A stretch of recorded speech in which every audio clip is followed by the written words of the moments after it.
রাতের বেলা ছেলেকে নিয়ে বাড়ি ফিরতে ঘটে গেল কেমন বিপদ, মানে কি বলবো। ছেলেকে নিয়ে মাঠে খেলতে গিয়ে বাড়ি ফেরার সময় এমন বিপদের সম্মুখীন হতে হলো, সেটা আর বলার মতো না বন্ধুরা। তো কি, কেন, কি বৃত্তান্ত, কি বিপদের মুখে পড়লাম, সমস্তটাই জানতে পারবে বন্ধুরা। তার আগে চলো পরিচয়টা সেরে নিই। শুভ সকাল আমার বন্ধুরা, কেমন আছো তোমরা সবাই? আমি কিন্তু খুব ভালো আছি। আশা করি তোমরা যে যেখানে আছো ভালো আছো এবং সুস্থ আছো। তোমাদের সবাইকে আমার ছোট্ট পরিবারে অনেক স্বাগত জানাই। তোমরা যে যেখান থেকে আমার ভিডিওটা দেখছো, কাছে দূরে, ঘরে বাইরে, দেশে বিদেশে, সবাইকে জানাই অসংখ্য ধন্যবাদ, অনেক ভালোবাসা। তো ছোট বড় সবাই, বড়দের প্রণাম আর ছোটদের বুক ভরা ভালোবাসা দিয়ে ভিডিওটা স্টার্ট করলাম। তো আশা করি তোমরা ভিডিওটা কেউ স্কিপ করবে না বন্ধুরা, ভিডিওটা পুরো দেখার অনুরোধ রইল তোমাদের সামনে।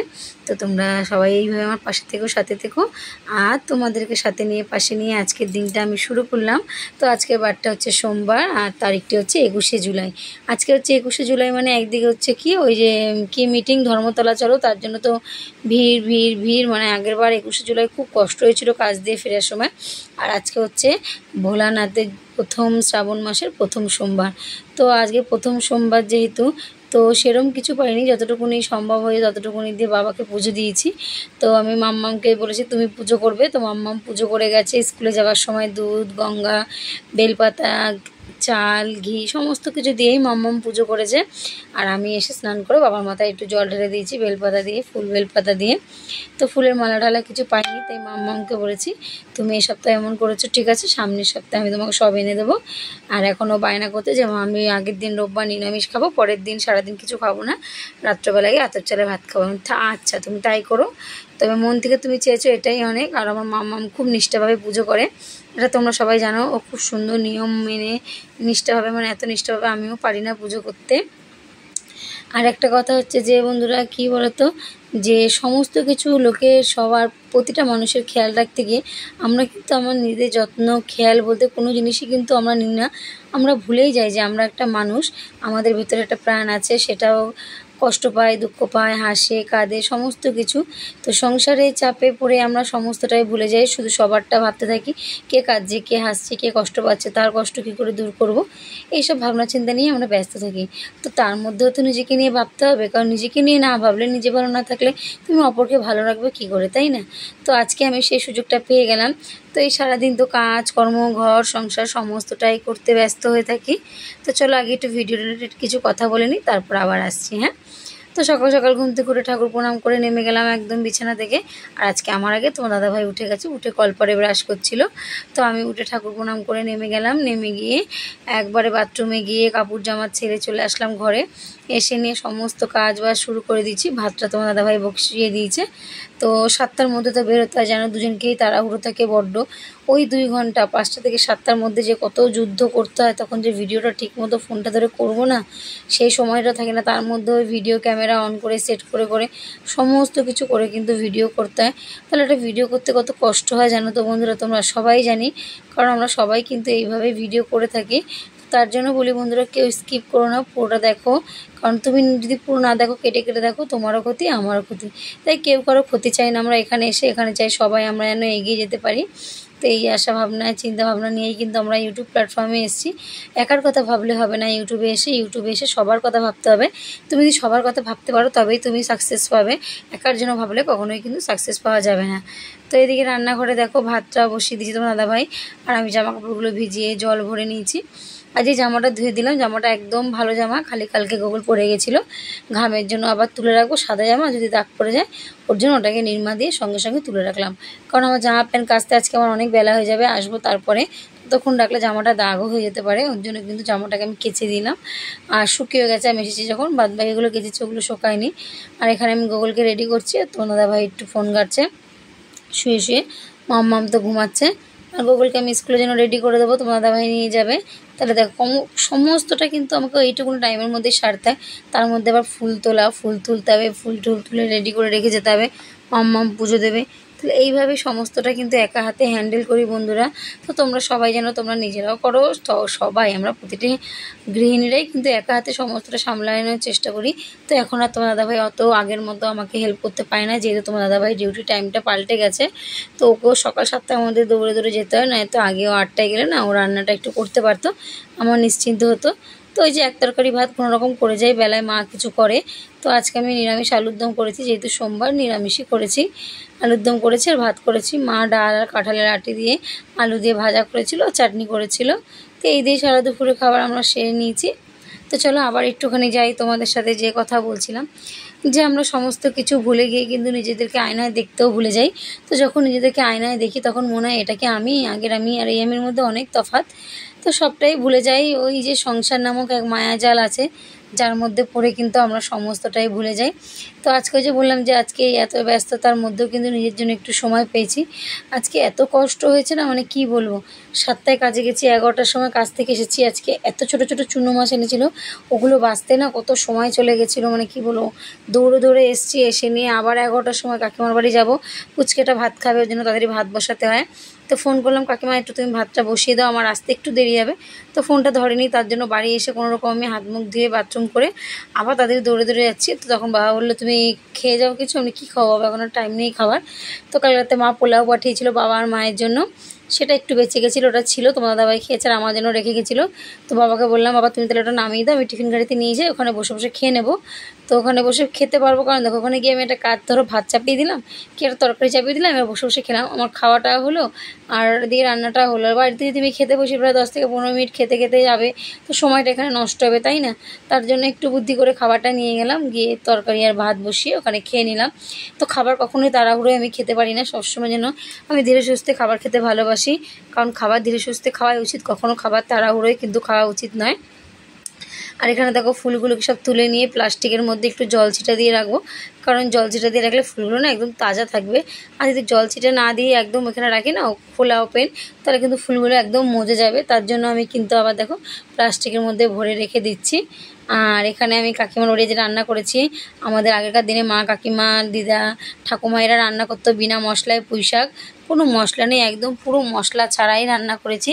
আলু কুমড়ো টমেটো কাঁচা লঙ্কা দিয়ে আর ফোড়নে দিয়েছি তেজপাতা শুকনো লঙ্কা আর তোমার 5 ফোড়ন, ব্যাস। এটা দিয়ে একটু আলু কুমড়োটা ভালো করে ভাজা ভাজা করে নিয়েছি। নুন দিইনি, নুনটা একটু পরে দিয়েছি, তারপরে আবার নুন দিয়ে হলুদ দিয়ে ভালো করে একটু ভাজা ভাজা করে নিয়ে পুঁই শাকটা দিয়ে দিয়েছি। দিয়ে এবার ঢাকা চাপা দিয়ে দিয়ে দিয়ে পুঁই শাক মানে ভাপাচ্ছি, হতে হতে যখন পুঁই শাকের জলটা টেনে আসবে তখন ডাঁটাগুলো সেদ্ধ হয়ে যাবে। ডাঁটাগুলো একটু পাতলা করে দিতে হয়েছে। আর আমি কোনো জলই ব্যবহার করিনি এর মধ্যে, একদম সম্পূর্ণ ঢাকা চাপা দিয়ে রান্না করতে করতে কিন্তু একদম মজে গেছে। তারপর নামানোর আগে মিষ্টিটা একটু দেখে নিতে হবে যে কে কীরকম মিষ্টি খাও। আর যে লঙ্কাগুলো দিয়েছিলাম ফালি করে, সেগুলো একটু হাতার পেছনে ডলে দিলে ঝাল মিষ্টি টক সমস্তটা ব্যালেন্সে কিন্তু একদম ঠিকঠাক ফিরে আসবে বন্ধুরা। তো দেখো কতটা পুঁই শাক ছিল আর কোনটুকুনি হয়ে গেছে, আর ডাঁটাগুলোও কিন্তু আমার সেদ্ধ হয়ে গেছে। এইভাবেই কিন্তু আজকে আমি বিনা মশলাতে রান্নাটাও সেরে নিলাম, কারণ রান্না সবসময় যে মশলা দিলেই ভালো হয় এর কিন্তু কোনো কথা নেই, মশলা ছাড়াও কিন্তু রান্না ভালো হয়। আর সেইভাবেই রান্না করি। এখন অনেক রকম কিছু শিখেও গেছি, বলে না যে এক একজনের কাছ থেকে এক এক রকম কিছু শেখা যায়। তো মশলা ছাড়াও রান্না শেখা যায়, মশলা দিয়েও রান্না শেখা যায়। তো সমস্তটাই হাতে খড়ি হয়ে যায় আস্তে আস্তে। তারপরে যে রান্না বান্না সেরে আবার একদম ডাইরেক্ট বাড়ি চলে এসেছি। এসে নিয়ে কত জামা প্যান্ট ভিজিয়েছিলাম সেগুলো কাচবো, কেচে নিচ্ছি। তোমরা দাবায় হাতে ব্যথা বলেও আর কাচতে পারিনি আজকে। কিছু বাসন ছিল ওগুলো মা মেজে নিয়েছে। তো এইভাবেই সারাদিন কিন্তু ব্যস্তর মধ্যে কাটে। আর তোর দাদাভাই বলছে তুমি ওগুলো ভিজিয়ে রেখে গেছো বলোনি। আচ্ছা আমার মনে নেই তোমায় বলার জন্য, তোমার হাতে ব্যথা তো থাক আমি কেচে নেবো। আর এখানে গোগল খেয়ে এসছে, আমার বাবা তুমি হাত ধোবে, বলছে হ্যাঁ। তো এখানে তো কথা বলছে, ওদের সাথে আর কাজ করছি। এইভাবে একের পর এক সমস্ত কাজ কিন্তু করে নিই, কখনো শরীর আলিস্য আনতে দিই না।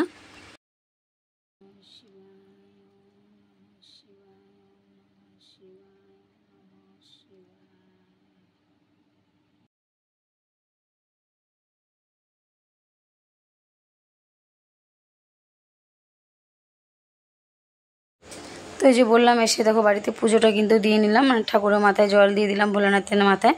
আর এই যে আমার যে কচ্ছপটা ছিল এটা আলমারির ওপরে ছিল, তো আলমারি যেহেতু সরানো হয়ে গেছে দরজার সামনে থেকে তো সরে গেছে, ওর জন্য যে ট্রেটা আমার আগে এটা এখানেই ছিল, তো আগের জায়গায় কিন্তু ও ফিরে আসলো, তাই ওকে কিন্তু আবার ওর আগের জায়গায় আমি ফিরিয়ে দিলাম।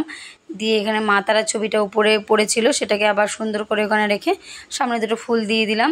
দিয়ে এবার ধূপকাঠি দেখিয়ে দেবো। দিয়ে এইভাবেই কিন্তু আমার পুজো টুজো হয়ে গেল। দিয়ে এবার একটু খাওয়া দাওয়া করবো, কারণ খেতেও তো হবে, ঘরের সমস্ত কাজও করতে হবে, ঘর বাইরে নিজেকে খেতে হবে, নিজের যত্ন নিতে হবে। এই সমস্ত কিছু কিন্তু আমাদের নিজেদের উপরেই নির্ভর করে, নিজেদেরকে রক্ষা করার দায়িত্ব নিজেদেরকেই। তারপরে এই যে খাওয়া দাওয়ার পরে চলে এসেছি, আর কাপড় ছেড়ে পুজো দিয়েছিলাম, যেহেতু সকালবেলা এটা পরে একটু কাজ করেছিলাম বলে এটা আর পরিনি। পুজো টুজো দিয়ে আবার কাপড়টা পাল্টে নিয়েছি। আর এখানে দেখো তোমার যে গ্যাসটা রান্না করেছিলাম না সকালবেলা, গ্যাসটা না পরিষ্কার করতে অত তাড়াহুড়োতে না হয়নি, সময় হয়ে ওঠেনি। তো এটাকে এখন ধীরে সুস্থ করে একটু সাবান দিয়ে ভালো করে পরিষ্কার করে নিলাম। আর যে বাসনগুলো আছে ওগুলোকে টুকটাক, যে বাসন মানে গ্যাসের ওভেন, তারপর তরকারি ঢাকা ফাঁকা সমস্ত কিছু কিন্তু বের করে নিলাম। কারণ নিজের ঘর নিজেকে যদি যত্ন করে না রাখি তাহলে বলো, আর রান্নাঘর নোংরা থাকবে, দেখতে তো একদম ভালোই লাগে না। আর মাথাটা ঘষেছি তো তার জন্য আরও বেশি গরম লাগছে। গালের মধ্যে দেখো না কপালের সিঁদুরের টিপ পড়েছিলাম, সব লেটকে বেটকে একাকার হয়ে গেছে। আর যেহেতু মাথা ঘষেছি, আর মাথা যখনই ঘষি আমি তখনই বাথরুমটা একটুখানি ভালো করে পরিষ্কার করে নিই। আর ঘষা মাথা তো একদমই রাখতে পারি না, সঙ্গে সঙ্গে দেখো না মাথায় তেলও দিয়ে দিয়েছি। কেন আমার ঘষা মাথা রাখলে না খুব বিরক্ত লাগে, চুলগুলো ফুলে যায় এমনভাবে, নিজেরই বিরক্ত লাগে, দেখতে এত বাজে লাগে। তার জন্য আমি দেখো তেল টেল সমস্ত কিছু দিয়ে নিলাম। আর এই যে গোগলের মাঠের জন্য কিন্তু রেডি, সব জামা প্যান্ট রেডি করে নিলাম।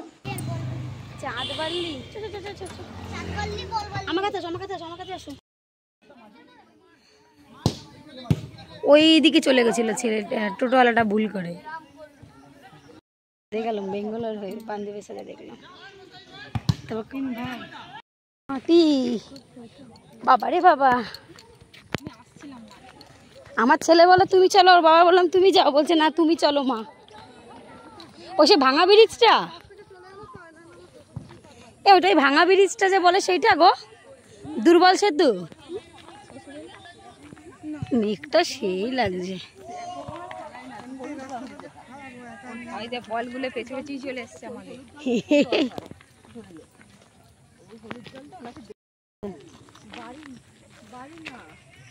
এটা ফার্মটা, ওই পাম্প জলের পাম্প, এটা জলের পাম্পের মেশিনের ঘর মনে হচ্ছে। ওই দেখো লেখা,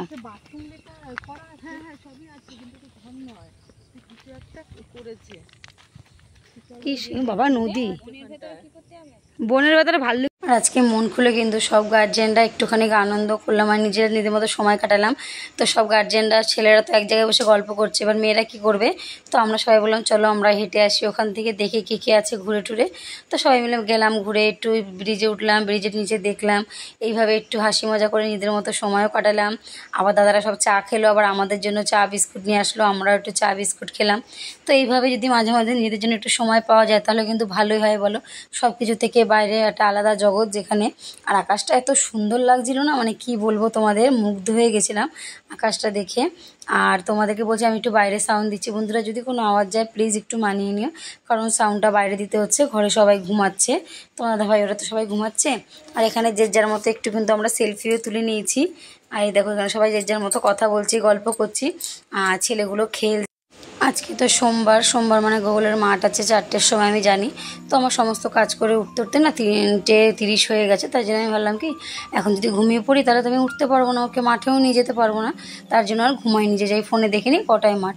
ফোনে দেখতে গিয়ে হঠাৎ দেখছি কি ওদের 6টার সময় দেবানন্দপুরে শরৎচন্দ্র চট্টোপাধ্যায়ের বাড়ির ওখানে প্র্যাকটিস আছে, তো নিয়ে যেতে হবে।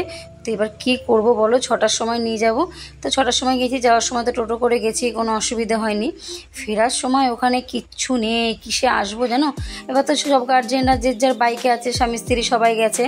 আর এবার আমরা তাহলে কিসে করে আসবো, দুজনে মা ছেলে। এবার তো হয়ে গেছি নাজেহাল অবস্থা, মাথা খারাপ হয়ে গেছে।